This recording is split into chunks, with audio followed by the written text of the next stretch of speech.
We'll start. And we're live. Hello, everybody. Hello. Welcome to Here Be Dragons, where creativity meets courage and dragons live in the art we create and the lives we lead. I'm Carla Morrow of Dragon Lady Art, and with me is my co-pilot and dragon rider extraordinaire, Alan Childers of Alan Childers Art and Illustrations. We're here to talk about the dragons we face, the treasure we're after, and the wondrously weird journey of life. Every episode will explore what it takes to face your dragons or maybe even ride one. Yes, So I'm grab your totally reading shields, off sharpen your script. claws, and let's dive in today. We're asking the question that matters most: what dragons are you facing? Welcome. Hi. Hello, Hello. hello. We've got Uh, my friend Rachel here with us. She's a social media whisperer. I do whisper. Guru. Guru. You were careful not to say expert, so I was trying to think of something that wasn't expert related. So I know. the I hate social, the the expert term. algorithm whisperer. I just hate that expert term because no one's an expert anymore. It's so all over the place. It's constantly changing, and you end up finding that the folks that know the least about it tend to do almost the best sometimes. And so I kind of love it and hate it and all the things in between. Yes. Rachel, do you want to introduce yourself and tell our listeners what you do and Hey, where you Renee. do it and all that good jazz? Sure. Yeah, so my name is Rachel Maria Portillo. I have two main professions. So I'm a video producer for a university in New Mexico called New Mexico State University. And then I also am a That's where I content went. creator for a local a local music venue here in Ruidoso, New Mexico called Jack's Backstage.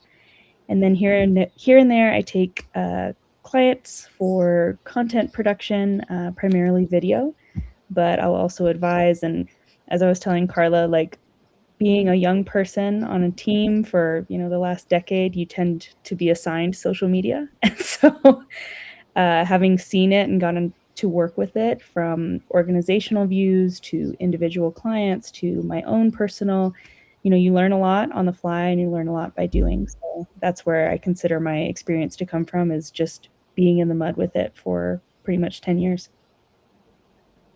She was Awesome. nice enough to help me with my live for my gallery opening and things like that. So it's So been nice. one of the questions we ask our all creatives on our show with the Here Be Dragons Artcast is, what dragons are you facing? And have you faced your dragons? Are you riding your dragons, or are they intimidating you? Ooh, right now the biggest dragon I'm facing is that I'm horrifically sunburnt. Oh no! Yep, I was telling Carla I've got my aloe vera on hand. um, but yeah, I think the more artistic dragons are just what most artists face, which is, who am I? What am I doing? And am I happy with it? And so I think I'm constantly facing those and growing new ones every day, and then riding off into the sunset with those. I hope that answered some of the Yeah, question. For totally. sure.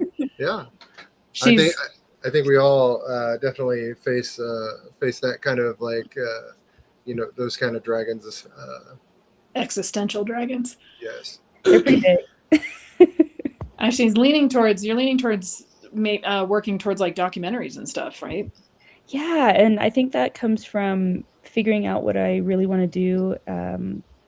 I've had a lot of career shifts, and it's been from science and realizing that there's some love of media that's always been in there, and content creation or video production, and figuring out exactly what my medium is, which is partially why I love and have taken such a serious interest in social media in the last few years, is because it affords you those opportunities to create such things and put them out there, and then the right people see them. And I don't mean right people as like a management team or a record label or whoever, an artist might be looking for. But for me, I think I'm a weird artist and I think of things in weird ways. And sometimes I like to make videos about them, and getting to put those out there and hear that they resonate with people or that other people see things similarly is like the best feeling. And it's a connection that I really value. And so that's why I like to learn more about social media, to be able to do that more effectively. Do you find a big difference between like the social media content, like emotionally, the social media content that you're making and the videos that you're making for college, the classes that you can upload and the online class stuff. Yeah, I definitely do. And what's cool is I like to learn from the personal exploration. So whether it's making a documentary about a concert, or which is what I would be doing at Jack's Backstage, or getting to produce some content for NMSU that's more around study based or whatever. When I actually get into my day job of making an educational video where we're having a professor lecture on a topic, I'm constantly thinking about how we're reaching our audience and how we're connecting with them. So even something as small as a professor recording the average, or for me, it's the average where we see a slide and a tiny little professor in the corner. I really try to encourage them to just leverage one checkbox on a Zoom setting, which allows them to record their face, their screen, and then their face with the screen separately. So in the edit, if they're talking to their students, for example, if I have my little slide here and we're talking about cellular respiration, and I want to tell you about my skin cells that are respiring and freaking out right now because they're burning, I would then switch the camera angle to where it's on me, the professor, talking directly to camera to the student rather than them still seeing the slides. And even that subtle shift allows the student to connect more with the material and not disconnect. So easy to do, especially now when we have podcasts and music on our phone all the time and we're in the other room cleaning. Students are busy people and they're doing that too. So I try to keep them there as long as I can with choices like that. That's really cool. So it's like you're micro farming attention. Yes, I'm really glad you put it that way. That is such an interesting way to say it. And absolutely, I am a steward of the land and a steward of the attention. That's my plow, if you couldn't tell. You're right. She's working it. Yeah, so Rachel tends to be really a lot more positive about social media than the rest of us who have been on this podcast for more than 3 episodes. Which is why I asked her on, was to kind of hopefully give us a new way of thinking about social media and the changes. Because I like a lot of us, especially, in Alan and I's group, we've been on Facebook for anywhere from 10 to 15 years. I was one of the early adopters of pages, and I gathered my followers in the mid to late 2000s, early 20 teens, and now I can't reach them. And it's infuriating to see this number of people that used to be engaging and used to, 60% of the people that would come to shows would tell me that they saw my posts on social media and stuff like that, and that's no longer the case. And it's very disheartening. And I know I've said it, and I know Alan has said it, and I know a lot of the other people that we've talked to that have said it. Social media is not what it was like 10 years ago. And unfortunately, that's the entire world, right? Like, it moves on and it changes and the algorithm changes and things like that. So we need to, I think, in order to move forward, a lot of us need to adopt a new mentality of, it's not the enemy, right? The change is not the enemy. And that's hard, especially as we get older and we have other shit to think about. But well, one of the things I kind of think about too is that for static artists, for artists that create static content, like our followings and our algorithms were initially like the backbone of what Instagram used to build its platform. And now it almost feels like we're being chastised for remaining static or remaining or not integrating fully with all of the tools available that it wants you to use. So absolutely. You've got my wheels turning. And so, as you're talking about static artists, the push and the niche has been shifted to where if you're not pretty much posting your stuff to Pinterest and comfortable with it being stolen, like, okay, the views aren't there, and it's really frustrating. And at least on TikTok, that's where I do a lot of my, I would call it research, where I'm, observing what artists are talking about, where they're going, and listening to their chats. There's a lot going on right now where artists of all mediums, from musicians to static artists to filmmakers, are being required to make reels. And the folks like me who are, in a video medium, like, okay, we're in our element. in a way, it's kind of our moment of, oh my gosh, everybody's consuming these videos. Okay, let's get in on it. Let's get in on it. And statics are having to learn a whole new skill, grow another limb, if you will, to be able to get their art to people. And it's so frustrating. However, as Carla said, I tend to be weirdly positive about problems with I social didn't say media. weirdly positive. I just said more positive than the rest of us. My We're all interpretation. doom and gloom millennials whose world is crashing down. So, you know.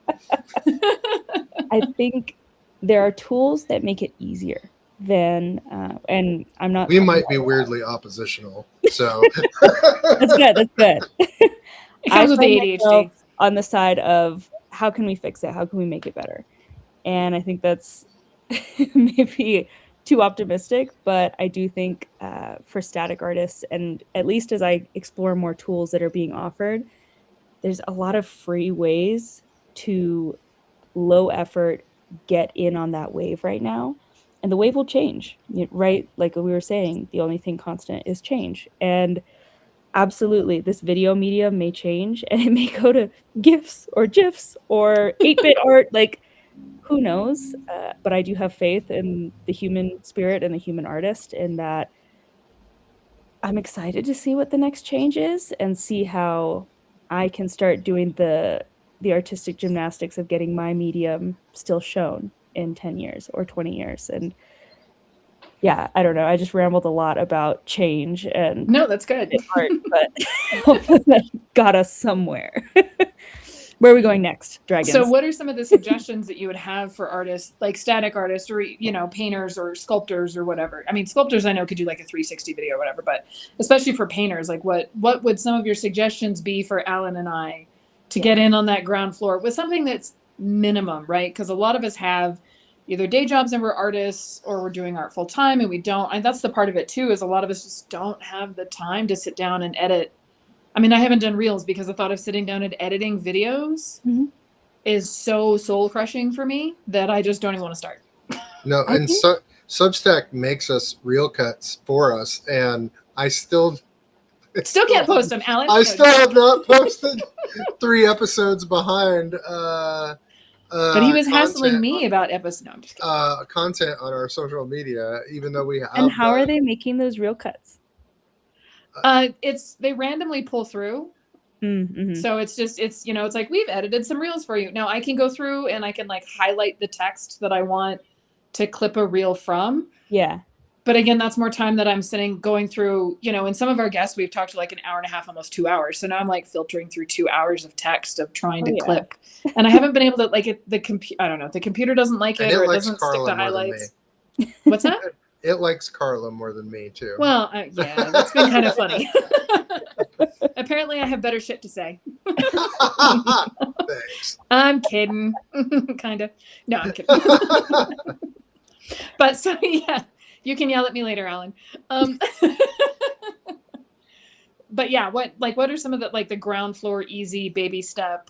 I can do it while I'm painting on my phone and not think about it. Yeah, I think my favorite approach to that, twofold. So the first thing I would recommend for artists looking to cut their time down on that is to target a few searches on the platforms that you're most interested in showing up on. So that could be the Reels section of Facebook, or TikTok specifically, or even YouTube Shorts. And I would start searching, maybe set yourself a research hour. And all that has to be is you saving a few posts. You can download them for the most part, or you can just save to a collection that you have of artists that are promoting content in a way that you find interesting. And I would say just keep it at that simple of, I liked how they did that. I liked how they turned their canvas around for a reveal, or I appreciated that time-lapse content and how they edited it with a voiceover. That's interesting to me. And then from there, I would gather my little Easter basket eggs. And I would look at them. Okay, I think I can see how they did that. So maybe you notice there were 3 different camera angles, or maybe you don't notice that, because I'm a video nerd and so I'm looking for those things. But right, you start looking at those things and how they're presenting it, because it's both easier than you think and a little more complicated than the average person watching is realizing. So what I mean by that is probably the second fold of what I'm advising is if you download Instagram Edits on your phone, which is a free editing software that Meta has started to put out. Right. It's fairly new and it's growing in popularity, but it offers a lot of really easy tools that are not AI based. There are AI effects if you want to utilize those, but for the most part, it is a stitched together editing software and allows you to incorporate music to also boost your post. Yeah. That's what it looks like if you need to know what the icon looks like. Yeah. So that's my mobile editor of choice, partly because you can record. I haven't used it yet. I just downloaded it. Nice. But you can record in the app, which is really awesome. You can import directly from your camera roll. And then the lowest brow effort, I don't know what low brow means, but lowest bar for entry, There you go. is that if you were to film yourself maybe 3 angles, one of you painting, so you have it behind the canvas, one over your shoulder, maybe over the canvas, for example, if you're a visual medium, and then one of directly your face for the audience to connect with you, or, the art, a 3-prong approach, if you will. Then all you have to do is stitch them together. You don't have to do a voiceover if you're not comfortable with that yet, but you could add a little bit of trending music, and that's already a boost with not that much work. You could set your phone to record for 5 minutes, and you would have a reel in 15 if you spent 10 editing it. And that's kind of a generous expectation. I don't think it would take you that long. 3 different cameras, though, at the same time? No. So this is just your phone. So if I had my phone right here, and let's say that I'm painting here. So I put my phone behind me to film one angle, maybe for a minute. So I have some choice footage of me painting. Maybe it's something I like or just a piece. Then I turn the phone around and I have it in front of me, but behind the canvas of me doing the art. And then maybe I choose that I want to be looking at the camera, like giving a little wave, hello, or I want to be showing the art or the final product of what I ended up creating. I stitch those 3 together to a trending audio, and you have maybe your first reel, if it's like a little intimidating. That to me is a really basic approach to creating video content without having to be a video editor. I feel like I would have to do that before I hit flow state or after I hit flow state. For sure. And that to me is the most frustrating part of trying to do any sort of real content creation. Granted, I'm not. You have to be authentic, but you're faking it, right? You've got to like, if I'm gonna be in flow state and I'm gonna paint all day, and then I'm gonna take the last 20-30 minutes, and that's where I'm gonna record my reels. So I still have a wet palette and some paint. I'm coming out of flow state, and I can just fake it or paint over something that I've block in something that I want to block in or something like that. Then you'd have to do it that way, or unless you're going to, record yourself. And some people have that capability to do it. They record themselves. I know iPhone I haven't looked at it in a while, but they used to have a time lapse function. Yeah. And what it did was it took a photo every like 3 seconds or 5 seconds, and then it stitched it into a video. So it was still a small, and this was a couple of years ago, so I don't know if they still do it. I used to do it for when I would set up for shows. So I would videotape myself setting up for a show. And so it would be a 3-hour setup. Not that my setups are 3 hours anymore. A 3-hour setup, and then it would squash it down to like 30 seconds or something like that. So it might be something to look into. That it's a time lapse, something like that. If you want to do a long-term painting session or do a voiceover, something like that. I also think some artists that I've seen talking about this online talk about having a content day, which I know it's not a common overlap, but my husband, who used to be an athlete, they had media days.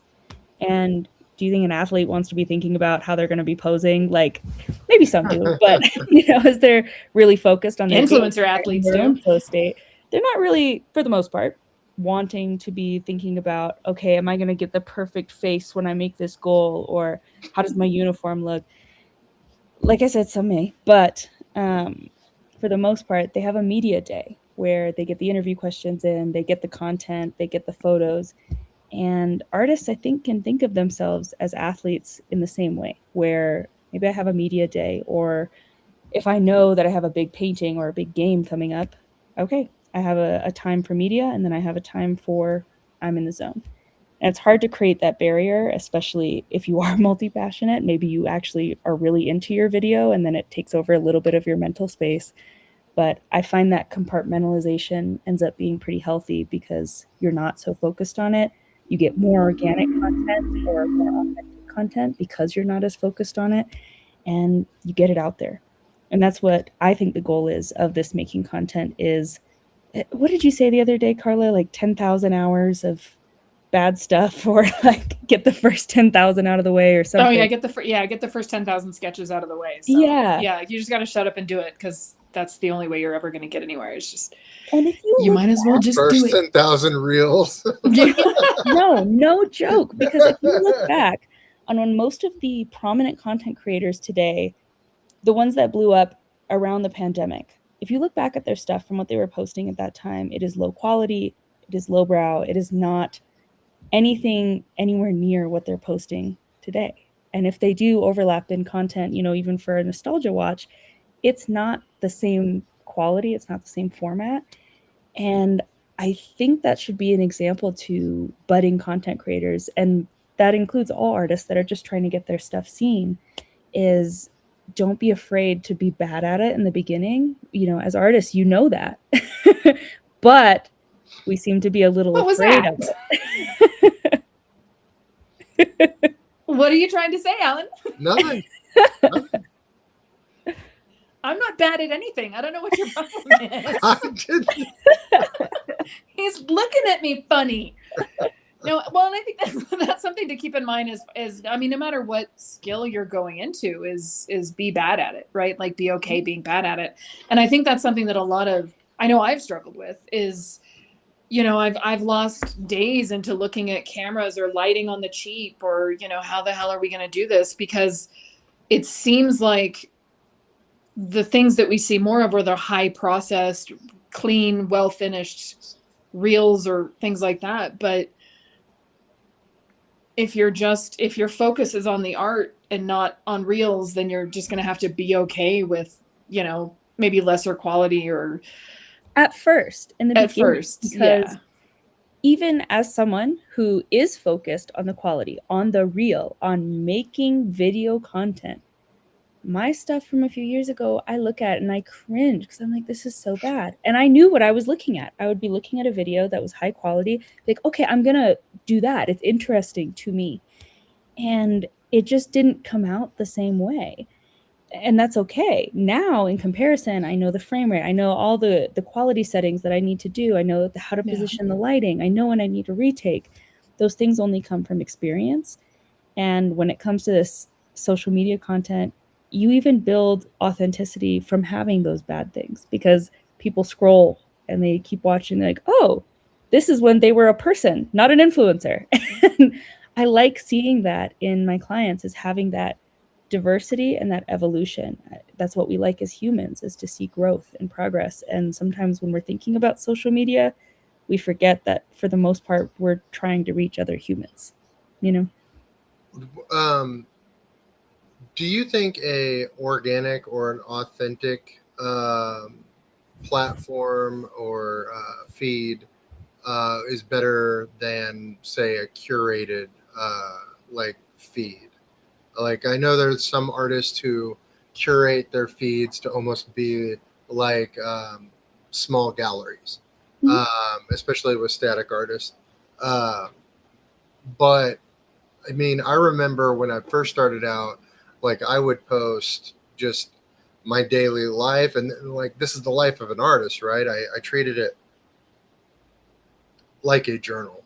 But then, there's like some people some people are saying like you have to be more targeted. Some people are saying you have to, but I don't know. I kind of always liked intermixing both my work and my life, to let people know, like, this is the life of the artist that you're looking at. Yeah. And there's a content creator that I recently started following on TikTok that he is kind of marketing that he's normal, and like I mean, he's making chicken nuggets for his daughters and like going on a run, and like he's not your average influencer. And I feel like we're seeing a resurgence of the desire for authenticity, especially as AI makes its presentation in our lives. And finding authentic, real content is getting harder to discern. But, you know, bringing it back to your question of, is it better to be on an authentic platform as opposed to showing your authentic self maybe on these regularly regurgitated platforms like Meta and TikTok and those kind of things? Better is a hard term in social media because better can mean a lot of Subjective. things. Right. And I think there needs to be sort of an understanding of yourself and your goals in order to make that decision for yourself as an artist or as a business or some combination of both. And so if your goal is to blow up and become famous and have millions of dollars and not worry about money, oh, wouldn't that be lovely if all of us, if we had a way to do it, sort of, then yeah, you can listen to the influencers that pop on and try to make you feel bad about your content and say things like, if you're not over here, you're missing out. And if you're not doing this, you're definitely going to be left behind when we all join on the spaceship and leave you. That is definitely a marketing strategy that fear-based. That was a cult and everybody died. That's kind of what it feels like. A lot of these Jump off the bandwagon. Yeah, these marketing experts pop on and try to make you feel bad about those things. But like I was saying, an understanding of self, your business, your niche, if you will, and figuring out how you want to present is how I would decide on my platform. As a static artist, like I was saying earlier, yeah, Pinterest has a lot of static forward things that, you know, people repost, they save as image, they pull into Canva without any guidelines or guardrails. Those things happen all the time, and we do see static artists having large followings over there. So, you know, you want a big following? Sure, we consider that as a static artist, and we consider the risks that come along with it. However, there also exists communities of people posting their TikToks on Pinterest, even with the logo, which was 2 years ago something you really didn't want. There were whole apps dedicated to removing the logo from TikTok so you could repost your content. And so things have changed a lot. And if you're looking at, do I want to be over here and presenting to a small group of people that I know are ride or dies for me? Or do I want to be shouting into the void on the chance that somebody walks by and hears me? Again, I'm making metaphors and hypotheticals, but I think that's step one when you're starting to create your content strategy, whatever it is who do you want to reach and what do you want their reaction to be when they see you? Understanding what the platforms offer. Because I think, Ellen, what you were asking for specifically was feeds, like when we post. So I know back in the day when I started, you were professional, right? You were posting the shows or the art and the finished art and very clean, very curated, very, you know, you have Instagram posts where it's all close-ups of little paintings with little plants around it and the brush laying across it. And it's all the same tchotchkes around artwork, but all of their, you know, look the same. But I think, I mean, I don't know if this is still the thing, but I think at the time that was depending on what audience you wanted. If you're wanting to get into galleries, it was all finished art. If you were wanting something super professional, if you're wanting just to show people a slice of life, then you were posting, you were posting parts of your life and parts of your art and in progress shots and stuff like that. I think that's closer to what he was asking. Yeah, so can you tell me a little bit more of where I can direct my answer on that? Well, yeah, there's with the curated feeds, like as an illustrator or somebody who's trying to get the attention of, say, like the publishing companies or an AD or, you know, curated specifically for something in that field, or maybe even trying to get sponsorship. There seems to be like there's people who curate their feeds to be like an art gallery, to be highly professional. Even the whole flow of it, like, you know, nine posts deep, look like a look like an entire image. They'll have it like working through, and now they even have some things with animations involved too as well. And so there's those kind of things, and then there's more like, I don't know what I do, which is I call it the up against the kitchen wall kind of posting, where I will post like sketches and new content as I get them, but then I'll also post like you said, me running or doing something fun, like going, like I did bison saunter the other day, so probably almost got stampeded by bison, so I'll post that or something in regards to that, just to let people know, like, yes, I'm a human being, and I'm living my life, but I'm also an artist. So I think those choices in particular can be really, really great on the right platform and really detrimental on the wrong one. And so on TikTok, for example, you don't see as much curation of the feed in the same sense of where Instagram used to be, where you would have those 9 posts, the beautiful graphic, and then someone would post one odd and it would shift it all off, and it would be very frustrating. You do see some folks that try to replicate that, and from what I've seen, they're not quite as successful. And it's because TikTok in general, you're scrolling your For You page or your friend's page, and you're not going in on someone's profile as often. Or if you are, you're still scrolling it as if it were a feed. And so you can build it almost like one continuous video of content that's explaining who you are, versus on Instagram, maybe let me back that up. So on TikTok, you might be able to diversify your content in that way, where you have finished pieces, progressed towards that finished pieces that make sense logically. And then also running, I'm a human being.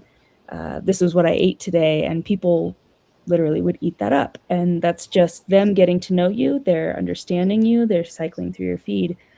Versus on Instagram, it's starting to take what's working on TikTok and implement it. So I could see that continuous scroll of the single page becoming more and more popular.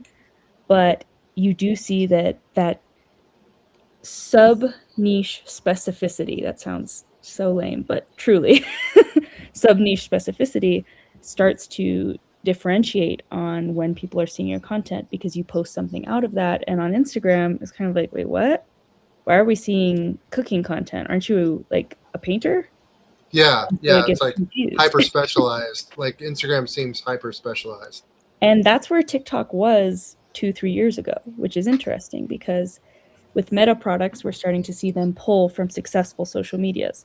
So if you want to be successful on Meta, you pay attention to where things are heading on other social media platforms. You take from them and you start to build. But you have to still consider, again, this is all in a successful building towards followers mindset. You have to consider what's working on that platform that you're on currently. So if you're on Meta and you're diversifying and doing all these things, maybe in 2-3 years that might pay off. It's a worthwhile gamble. I think I was talking about this before we got on, about thinking of it like investment portfolios. But currently, yeah, you do want to have maybe 2-3 Instagram accounts where you have your professional that has a specific aesthetic and niche. You might have your B-roll clips where you have the stuff that doesn't quite make it on the professional, but is people getting to see who you are, and you link that in your bio. And I know I'm a chatterbox on this. I'll keep going and going and going on your strategy. That's a lot of gardens No, that's to water. It is. It's a lot of gardens to water. And again, if that's your goal to become successful on Meta, that's what I would prescribe to you. If you just want to get your content out, I think sometimes the best thing you can do is have your 3 accounts. You make one content day and you get 9 reels out of it, and you're able to decide where those seeds get planted. Does that make sense in the garden metaphor? Right. Yeah. Okay. Totally. Cool. So you choose where those seeds get planted, because you have, let's say, the Edits app where you make one cut of it. Okay, that did well on TikTok. I'm going to move it over to Reels. Okay, I'm going to make another cut of it where it's focused on the painting more than me. That's going on my professional. Now I'm going to make one more cut of it where I'm saying stupid things at the camera because I'm frustrated, blah, blah, blah, blah, blah. That's going on my personal. And then I might repost that as a story on my professional, so people who are interested might click on it and then follow me there. So you start to think about the leveraging of posts, stories, reels, and even the little thought bubbles. That's a new feature in Instagram and Meta. Yeah. You can utilize that to get people to see your stuff. There's a lot going on. As we said earlier, it is attention farming. Absolutely. Yeah, I know some artists who run their Instagram feed specifically like a gallery, and only have like 9 posts. They won't go any more than like 6 or 9 posts, and they'll just switch it out. They'll switch out the images as like almost like a portfolio. So they won't like. There's no like constant scrolling. It's just like that's their new content. Yeah, I mean, there's a million and one approaches you can take. Yeah. It all comes back to what's your goal and who's your audience. Because, if you're trying to reach the 55 to 75 age demographic, they're looking for completely different things. If you're casting a wide net, that's really awesome. But then it's what topics are you casting your net in? What are the rivers? What are the streams? What are the oceans? Deciding on those sizes, and then that determines your platform. So it's a lot going on, and if I can get more specific or be more helpful on that, please let me know.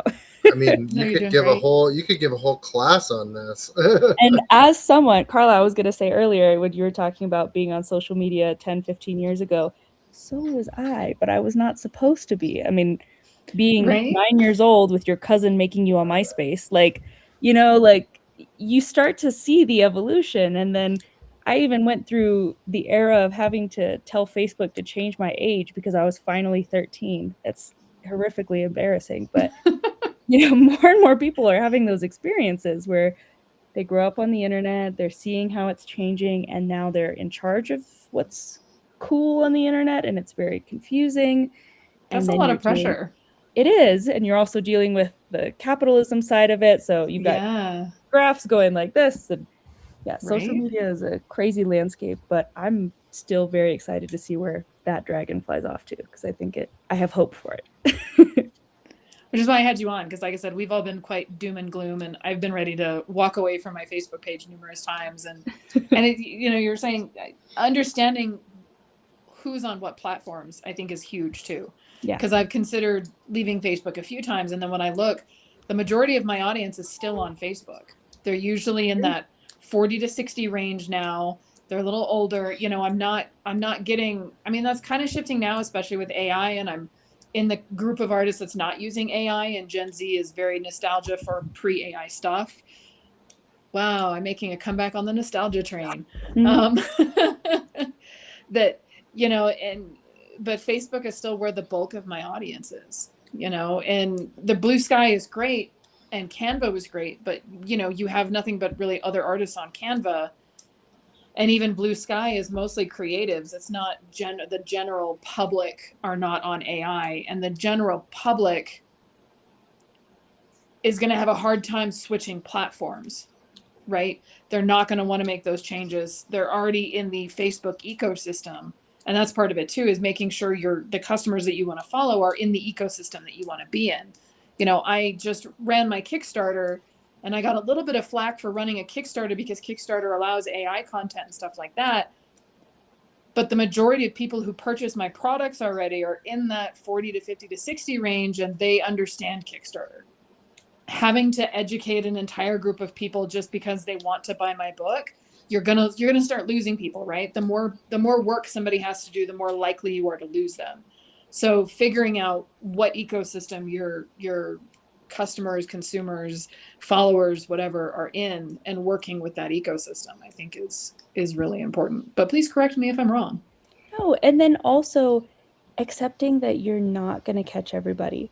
Like sometimes I find myself in the role of user experience designer as a social media person, because if you're trying to direct people to do something, fund your Kickstarter, buy a book, look into anything other than what's immediately in front of them, there's going to be people who have glitches. You might have the typical, boomer generation where someone doesn't actually know how to use the tech and they're blaming you for it, leading to someone in the comment section having a different error that they're synonymizing with what's going on with your content. And you can't well, as my dad would say, what is it that if you get into the mud with the pig likes the mud. So stay out of the mud.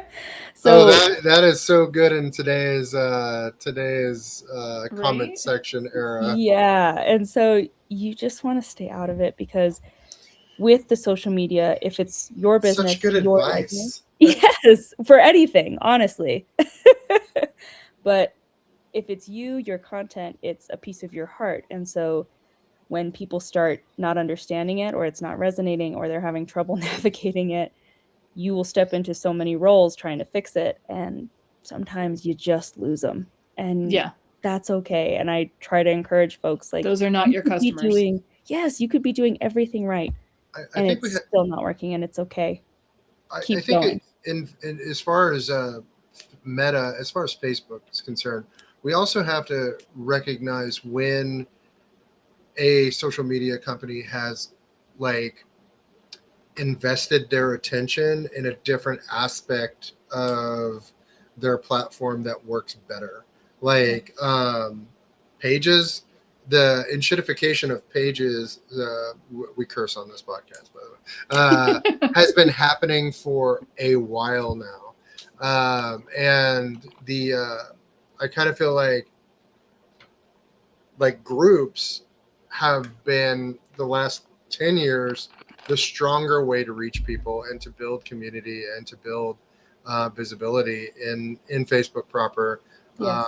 But Facebook still has the market on localized events, and that's one of the things that keeps them one of the strongest contenders against really a lot of different things, even printed, even like printed media like newspapers. Like that's what keeps them Well, like Ruidoso didn't have a newspaper for almost 10 years. Like Yeah. we just got a newspaper back in the last year and a half, I think. But yeah, 6 or 7 years we didn't have a newspaper at all here. So yeah. Well, keeping your finger on the pulse of events and Facebook, because yes, many times I've thought, before I was really working professionally in Facebook, in social media, I would think, I kind of hate Facebook. I'm just going to delete it. But my college posts all the events there, and I like to let people know I'm going, and that's my invite. And there's been a rise. Like I said, keep your finger on the pulse of it because it's ready to change. I'm not saying that this will be the change, but it appears to be a shift towards Partiful, which is really interesting. A fellow Stanford graduate developed it, and it's been growing. I saw someone from my Partyful? hometown send me a Partiful invite, and I was like, "What?" That was Is my that friend's is it a different social media? Like we're like old I here. think it's an event event platform like platform. Eventbrite or something. Like Eventbrite, yes, but it has a Okay. little bit more of a social media element, and so it has that in between of Facebook and Eventbrite. At that, what Eventbrite lacks in the social, and what Facebook lacks in the structure. So they get a Oh, little bit of cool. that without it tying to your social media. And so, as Gen Alpha is believed to move away from social media and into anonymity, but still consuming, platforms like that are on the rise. And I find that very interesting. Where will the culture of anonymity, if it does continue to grow, where will that lead us? So sorry, that's a whole nother tangent, but Yeah, no, like No, that's because awesome. It's we've been thinking about in-person experience and events for a while versus like curating social media. We're like, let's water the garden that's working for us. So it's like if social media hasn't been working for us, then in-person events and experiences, there's a huge shift back towards experiencing things like concerts, shows, conventions, fairs. absolutely. And I think it's a little sad, but right now the capturing of the experience is almost proving that you had it and validating that it was there, that it existed, and posting that to social media is another niche of content that is what I believe has led to so much of our almost regurgitated influencer content, because now we have influencer voice. We know when it's coming. get ready with me to go to this concert and blah, blah, blah, blah, blah, blah, blah. And I'm so excited to be here. And, and I'm not negging it. Like it is its own niche. It's its own art, if you will. It has a style, it has form, it has function. And I think social media. Come with me to this restaurant and we're going to try the best burger in Kansas. And exactly. And it is its own thing. And like I said, it shows that you had the experience. And, that's maybe not as relevant for artists, but the consumers consuming content about the art, especially in a poor economy where you can't go out and pay for the experiences, it's interesting to start to see that content take precedence and become the new normal, where Facebook posts, blog posts, those things used to be. The vlog used to be a 10-minute video, a 20-minute if you were lucky. That was awesome at the time. Now, not so much. Now we're in that short form niche. And yeah, it's just, again, on the ever-evolving change of social media. Yeah. That's and it incredible. changes so fast. It does. It does. And I think we can be very scared of it. I know I find myself afraid what I'm putting out. It may not look good, or it'll be, what do they say? It'll be, nothing's timeless anymore. So it'll be aged and dated in a few years, just like the vlogs of the 2010s are now. But at the time, they felt so impactful and like they were the new media, and they did become new media. I mean, you have media companies evolving from those little things like Smosh and the Try Guys and these now huge companies from what used to be just little videos filmed on a camcorder. Yeah. I don't know that we can all hope to have that sort of meteoric rise to success. I don't know that we all need to either. And so and I think if you come at it from the right angle, there's something freeing about that, right? Right. Like, no matter if I put videos out now, in a year, it may not fucking matter because it's not going to be relevant, or it's not going to be, whatever. So you just, I mean, it makes it okay to throw just shit out there because it's probably not going to stick, right? Or that it's not going to stick for long. And I'm not saying like cancel culture level stuff. Like, don't go out and, do reels about how you're, whatever. Don't need to go there. But, you're less, there's something freeing about it and less worried about the quality of the camera and the quality of and, keep an eye on the tools that you have too. I mean, Alan and I literally started this podcast with a webcam and crappy mics, and, it's been a slow investment. I had to put foam stuff on the walls to cut down my echo, and it's still echoey, and I still need to put more stuff up. But, I went out and bought a $50 mic from Walmart based on what another friend told me to do. And, it's a slow, we need to realize that it's a slow process. And as artists, especially as established artists who have been established in our niches, like, we're already good and we have forgotten what it's like to be bad. And to think that we have to adapt to something or bring something in that we don't already know how to do is a really scary thing, especially for those of us who are in our middle ages where, we're already good at this stuff, right? Like, and if I can interject, speak for yourself, girl. I would say, ground it back in the art and the marketing of the art, and as the artist, what the hell do I do with social media? The big idea is that now it has gotten so big and so vast that there are a plethora of choices, and that can be overwhelming, but it can also be empowering in that you, for one of the first times in social media history, have the ability to choose the platforms that best represent who you are, and you can trust that if you hone that skill and you hone it in a way that represents your art accurately, that you will start to build a community. Now, I'm not saying that that is the key to becoming an influencer and being successful, since that seems to be the goal of a lot of people's minds because it presents financial security. However, a lot of those folks who had that happen did not plan for that to happen. And that should tell you that social media is a pretty unpredictable landscape.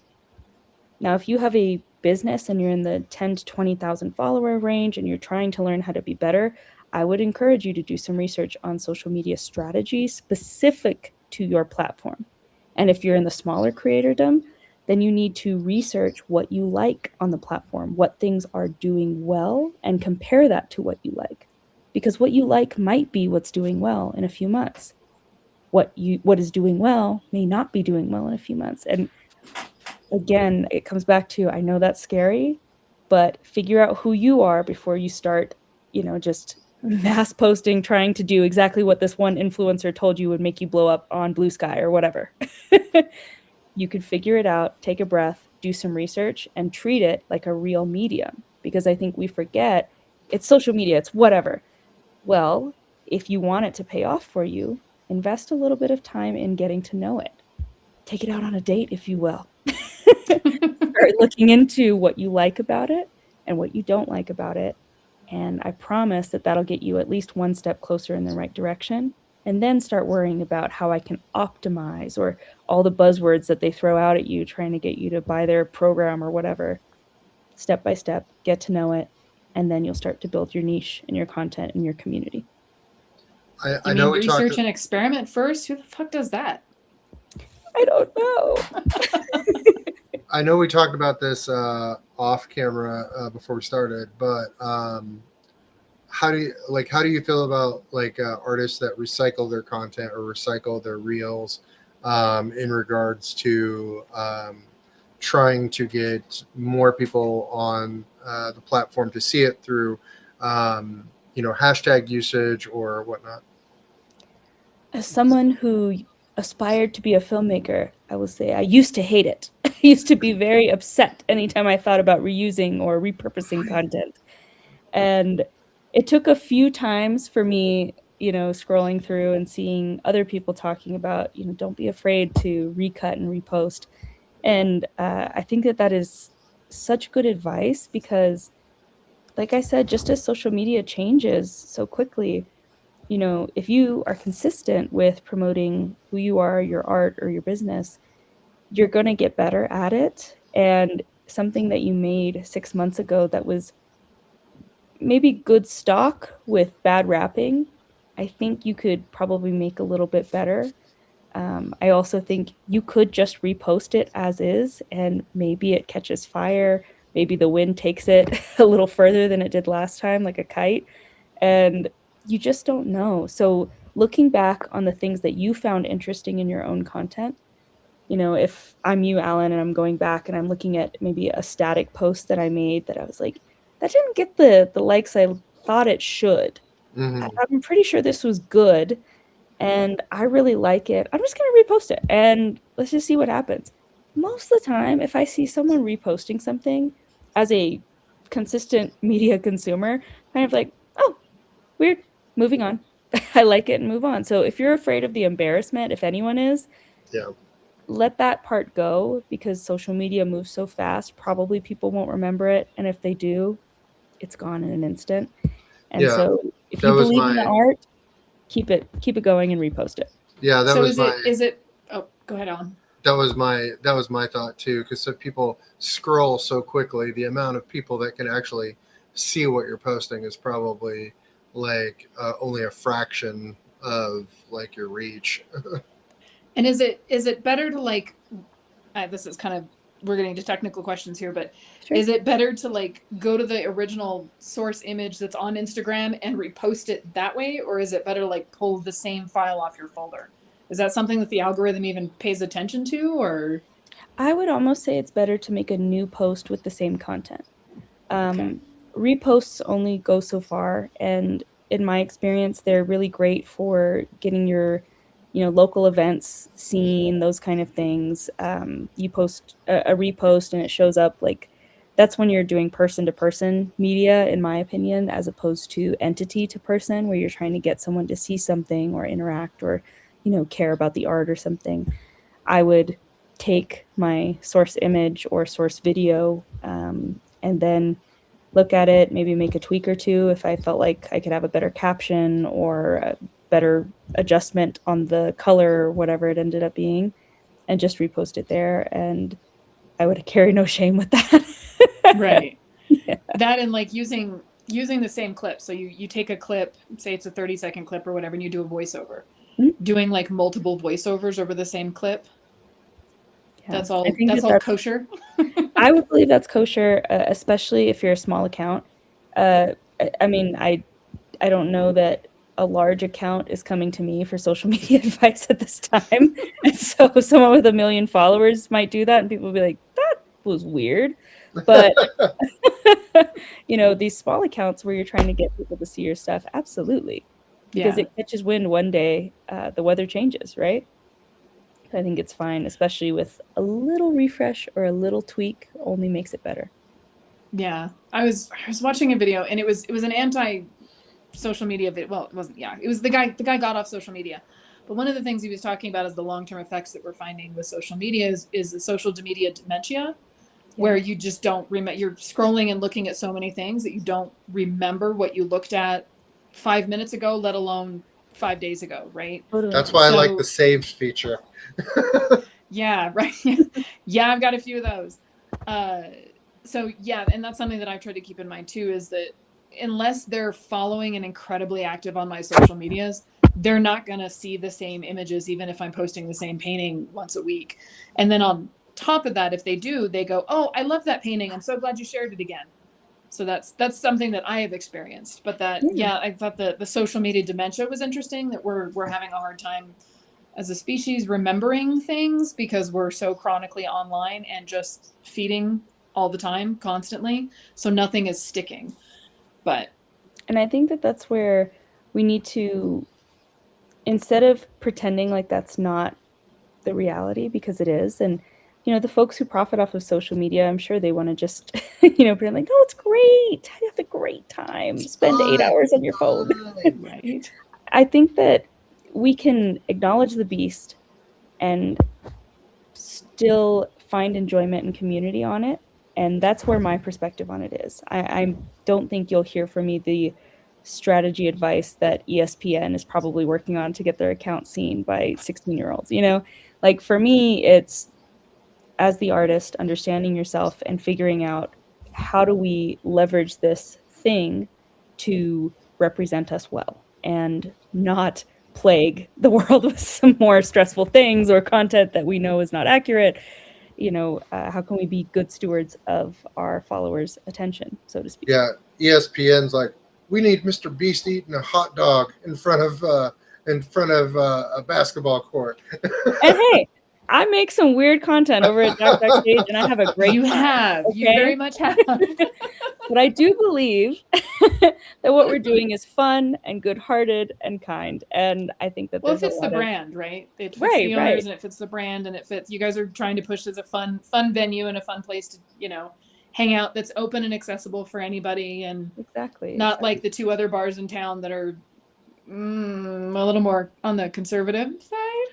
For legal Well- reasons, I can neither nod nor shake my head, but I will just blink. Blink. Yes. Blink. It's blink if it's safe there. Blink if it's safe there. No. Yeah. Think twice if you're okay.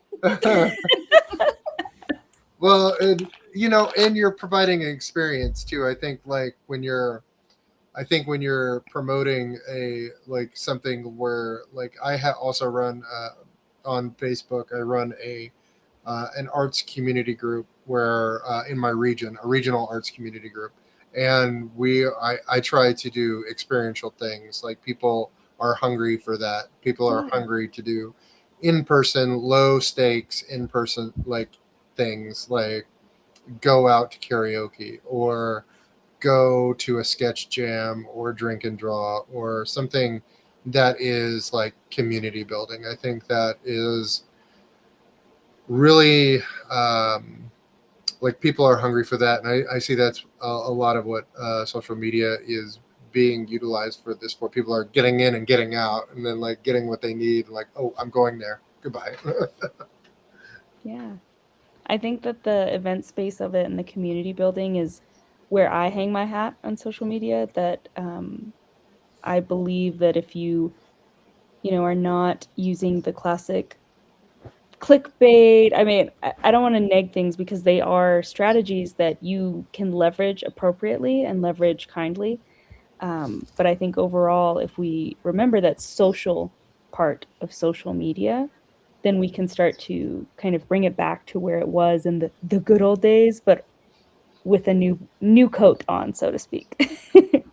The good old days. It sounds so goofy to say it that way, but I understand what we're talking about, in that, seeing your community posts and having your people being able to interact with your stuff it's almost foreign now, and I think we're seeing a yearning for it and hopefully a resurgence, as long as we as content producers start to steward that rather than accepting maybe the things that are making it worse. Well, I mean, we already saw a little bit of that change with the recent Instagram AI, like editing other people's like profile pictures to do with what you want and share that. Like it was an unpopular thing out the gate, and Massively unpopular. Meta had to rescind that option so that it wouldn't. I mean, it'll probably repackage it somewhere else, but. As any good salesperson would, right? Yeah, right. Cool. Awesome. Well, thank you so much for being here, Rachel. I learned a lot, especially like as far as utilizing the platform a little bit smarterly. That words. Yeah, I hope it was informative. I know that my approach is a little gentler than I think the average social media expert might approach it. I can't quite bring myself to say that there's one way to do it, or there's even 2 to 3 ways that you should be doing it, because it's so personal now and it's so representative of whoever you want to curate your online presence to be, and it could change in an instant. And so I don't like to prescribe, but I do think as long as you get something, I hope that it is generally that you can make what you want of it. And just like you treat and tend to your art, you can tend to your social media in a way that doesn't detract from what you're doing, but only enhances it. I think that's important, because I think, you're overwhelmed. You start doing social media research, and the first place you do is go YouTube and what social media is working in 2006 or whatever. And it's all of these, 3 things that you have to do in every post in order to get your, and it's like head bashing. And then you start looking at these accounts and you're like, they don't have any followers either. They're just doing it for clickbait and ad revenue. Absolutely. And, that kind of stuff too. I mean, the amount of, especially if you look into like the AI stuff, the amount of, I generate t-shirts and opened up a Shopify store and now I'm a millionaire. Like, it's ridiculous when none of these people are actually succeeding. Interesting case study here. I was doing some social media, again, I put in quotes. I shouldn't quote it. It's real, whatever. It's research. I was curious because I was looking into reality TV stars who have immense followings that blow up immediately after. They're normal people that go on reality TV, typically on these love shows, like Love Island and The Bachelor or whatever. They go on these shows, they have immediate spikes in following, and then they have a responsibility. They have to decide, is this who I am, and am I going to keep doing this? Am I going to turn this into something else, or am I going to let it fade? And if I was going through, I think, The Bachelor's following lists, or Bachelor in Paradise, or one of them, and I was going to see like people from 10 years ago. Okay, let's see, have they kept their following? Have they not? And to see some of them employ those YouTube strategies like you're talking about, that you have to do this. Some of them are doing it and failing. Some of them have not done their research. And some of them have done a little too much research. And you can tell because the content is no longer authentic to the person that they were connecting with on that camera show.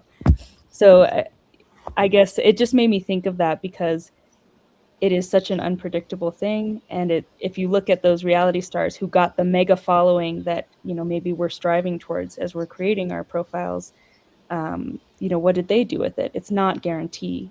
Followers are not a guarantee of success on any of these platforms. They're short-lived. They can go away in an instant. And if you want to do some case study research, look into your favorite reality TV stars or ones that were popular and see what they did. You might learn some interesting things about what you find good, interesting, and definitely not. Yeah. And that's it. And yeah, just keeping up with it and learning the new strategies, but watching it from sources that you like and not just what some YouTube influencer is screaming at you to do, for sure. Yeah. Awesome. Well, thanks. If you want to let people know, is there a place that you want people to find you or anything like that? Sure. Right now I have my main account is Rachel Portillo. That's my first name, RachelMariaPortillo. You can slow that down. You can figure it out. That's where I try to post a lot of my content, and we do collaborations with the accounts that we end up creating with. And yeah, I'm very proud of the stuff that we've been working on. My husband helps me with a lot of my stuff, and I'm excited to debut more documentary and filmmaking content as I've grown my skills. Cool. We'll have to have you on for that kind of stuff too. That would be fun to hear about your actual artistic journey versus the social media journey, because it sounds like you're approaching social media as an artist would. It's just, as you said, it's another media as opposed to, yeah, that was just something I need to do to get seen, and why can I not get seen, right? I will say, and I promise I won't drag on too long about this, but that was a huge mindset shift when, as someone who grew up on social media, it was like, okay, is this just the thing that my parents are saying is bad for me, or is there any substance here? And treating it like an art form has been much more liberating and way more fun, and I've found much more success. Cool. Very cool. That's awesome. Cool. Well, thanks for joining us at Here Be Dragons. Make sure to like, subscribe, and find us on the web at herebedragonsartcast.com, Substack, Apple Podcasts, Spotify, Pocket Cast. We're on all the things. We're headed towards 1,000 downloads fairly rapidly, which is pretty exciting. So join us for the journey, and we'll keep going. So thank you, guys. Hopefully this was good for you, and we will see you next time. Thank you. Bye, everybody.